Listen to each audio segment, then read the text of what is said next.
The biggest myth that I want to bust is that it's a diet for everybody. It is not. Veganism, plant-based in particular, is a diet for the privileged people who can choose to do so. Hey, this is Ryan of Happy Healthy Vegan, the YouTube channel that is not hosted by a sociopath, a narcissist, or a grifter. One thing that really annoys me as a longtime vegan is when people use this easily disproven lie that veganism is an elitist thing, it's for the privileged, you have to be super rich and wealthy and all this stuff to be able to eat plants, which is complete nonsense, as we'll see. And they use that lie as some kind of tool to like shame you, to accuse you of things. You know, it's just wrong on all levels. That short clip I began this video with is from a Cambridge neuroscientist, Professor Giles Yao. So given that he's an expert in neuroscience and biology, why is he commenting here on the economic privilege or lack thereof of eating plants? Why doesn't he stick to his own lane, which I'm sure he's a brilliant professor of? But as we'll see here, when he goes and just makes up crap, as we'll see, he has no data whatsoever to support any of his assertions here about veganism and privilege. He just makes himself look like an idiot, kind of like when Neil deGrasse Tyson, who I'm sure is a great astrophysicist and cosmologist, when he goes off and just makes up a bunch of complete nonsense about veganism. So imagine photosynthesizing sentient aliens. Okay, so they're basically sentient plants. Then they meet vegetarians who expressly eat plants. Scientists, you guys need to stay in your lane. So anyway, let's hear him out. The biggest myth that I want to bust is that it's a diet for everybody. It is not. Veganism, plant-based in particular, is a diet for the privileged people who can choose to do so. Just to clarify, let me jump in really quickly. When this professor uses the term plant-based, it's not how most of us use the phrase plant-based. What he means, for whatever reasons, when he says plant-based, he means a whole food predominant diet as opposed to like processed foods. I can choose to do it. You can choose to do it. If you live in a developing country, okay, or, no, let me stop that. Not even living in a developing country. If you are Mrs. Smith, working 2 minimum wage jobs, okay, in this country, trying to feed your kids, are you really going to be concerned with your pulses and making sure the supplements are right to actually feed your kids so they can have a vegan diet? No, you want to feed your kids. All right. So that's pretty much his argument there. If you're a low wage earner and you have kids, you don't have the time to worry about how to make nutritionally good meals and provide supplements to you and your family. I mean, where do you get that data from? That people who are of lower income have more trouble using supplements as vegans as opposed to if they were eating meat? I would suppose if you were of low means, you might have troubles getting a nutritionally adequate diet as a non-vegan, but only if you're vegan. That's what happens. When you're vegan, everyone worries about you all of a sudden. I don't hear too many people like this neuroscientist professor worrying about low income meat eaters getting enough nutrition and being able to figure out what supplements to take. But when you're vegan, that's when you have the real problems. And speaking of supplements and affordability, right there in the professor's own country, you can order directly from the Vegan Society. Yes, the people whose definition of vegan I use all the time. You can order 180 tablets for 12.70 pounds, which I broke down to about 9 cents a day here in the United States. Yeah, so elitist.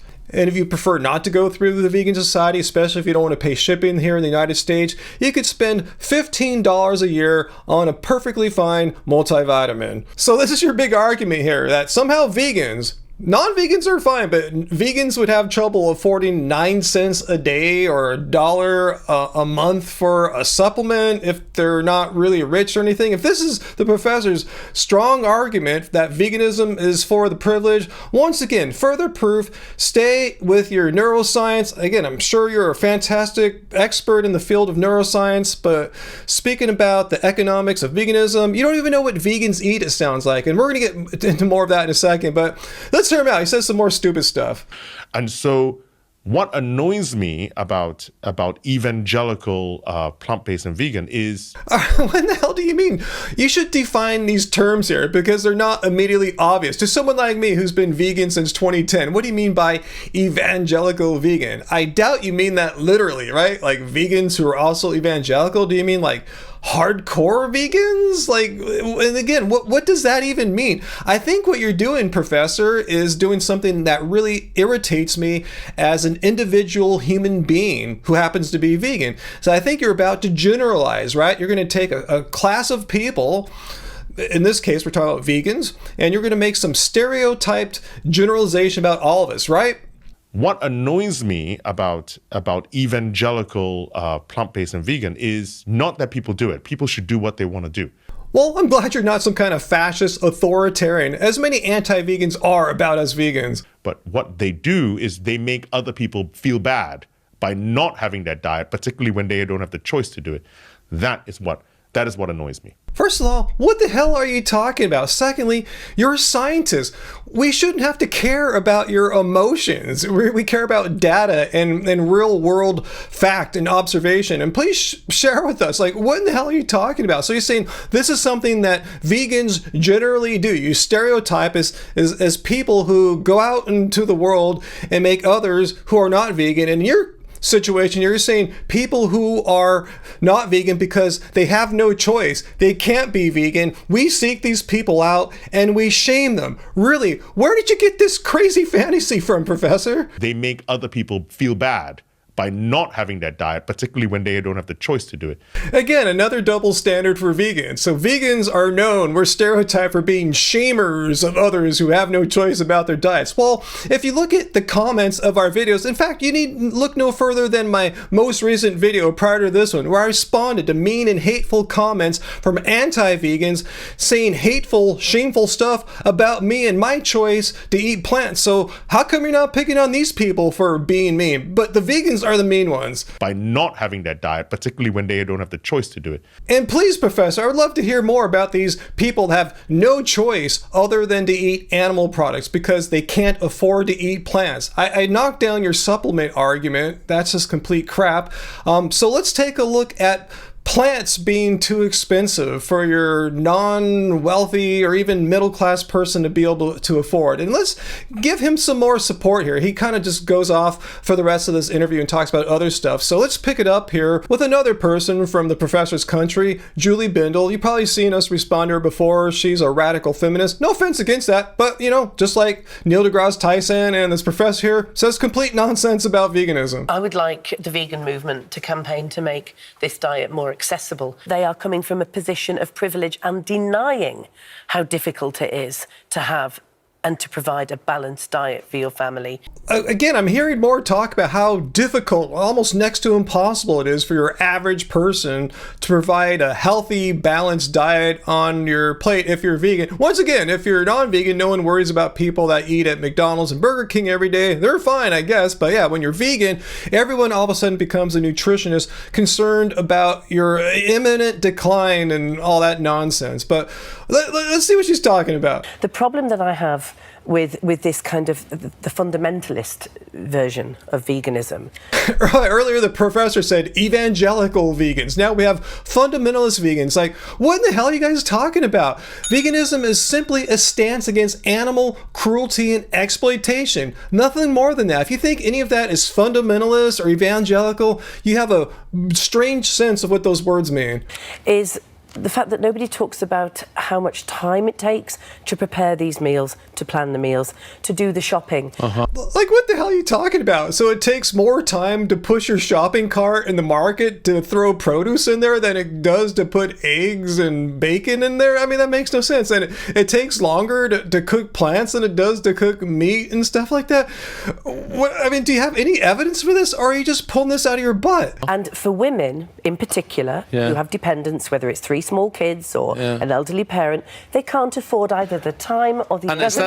So it sounds like Julie and the professor are saying buying plants is unaffordable. Again, if you're of low income, if you're busy with dependents or what have you, buying plants is too expensive. But buying meat and dairy and eggs, all that stuff, that's totally affordable. Like, you're going to have to show me some data rather than have us trust your ignorant opinion here. So I'm actually going to do something that neither of these people do. I'm going to show you some actual data. I'm going to show you some numbers to show what they're saying is complete idiotic nonsense. So just randomly, here's a meal that Angie and I had about 2 nights ago, a kidney bean curry, very hearty feeling meal here. And here's all the ingredients that we use to prepare this. And you don't have to use every last thing. If you or your family doesn't like mushrooms, you can leave them out or what have you. So it was roughly $6. So between me and Angie, it was roughly $3 a person for this very nutritionally adequate, very calorically dense meal. Elitist, huh? $3. But Julie's complaining that a single mother taking care of an elder parent doesn't have time to prepare such a meal like this. And that was roughly maybe 20 minutes of meal prep, which is, probably average for meal prep time. But let's just take her out of words. So let's say a person making food for their family doesn't have that kind of time. What kinds of meals, vegan meals, plant-based meals, can we make that are extremely affordable and realistic things that you can have every day for people on the go? So fortunately, Angie did a bunch of legwork for me. She went to the Target website to calculate how much it would cost to make 3 really simple, no recipe meals that you could eat in a day. So for breakfast, instant oatmeal with a glass of OJ. And this is not a crazy meal. This is a very typical kind of American breakfast. And if this is not enough for you, if you want to have a second pack of, and this is organic oatmeal as well, a second packet puts you a little over $1. And a peanut butter sandwich with a slice of apple on the side. For peanut butter, we use the PB2 powder, so she calculated that out. Some strawberry jam, 21 whole grains and seed bread. A little expensive, but still about 56 cents a slice. So it works out to be roughly $2.16 for this delicious, nutritious lunch. And for dinner, who doesn't like spaghetti, vegan or not? So high protein multi-grain spaghetti, about 75 cents. Jar of spaghetti sauce, meatless, dairy-free, about $1.59. So $2.34 for 2 big bowls. This is $2.34 for 2 people. So adding in your 9-cent supplement, this still adds up to be less than $5 a day. So let's just round it up. Let's just call it $5. Let's say there's inflation, which there wasn't. These were today's prices from Target. Not sponsored, by the way. It just was an easy way to calculate things. So I challenge people like Julie Bindel and Professor Yao to show me your nutritionally balanced meals that are quick to make too, because that's so important because everyone's got all these kids and elderly parents to take care of. So show me your $5 a day of eating. I don't think it could be done. And you guys have all the help in the world too, because us taxpayers, even us vegan taxpayers who don't benefit anyway from our money being taken away from us and being given to the meat and dairy industries to subsidize them, to artificially lower the prices for meat, dairy, and eggs. So the prices are cheaper than they would be if true market conditions existed. But even with all the subsidy help, I would really love to see what you guys can come up with that's equal or less money than this. And I call complete bullshit. Vegan diets are not diets for the privileged and the wealthy. I mean, you guys have no idea what vegans eat is what I am assuming here. I know so many non-vegans who just think, yeah, you guys eat expensive, like processed Beyond Burgers and Impossible Burgers all day. You can if you want, but most of us long-term vegans I know just have those foods on occasion.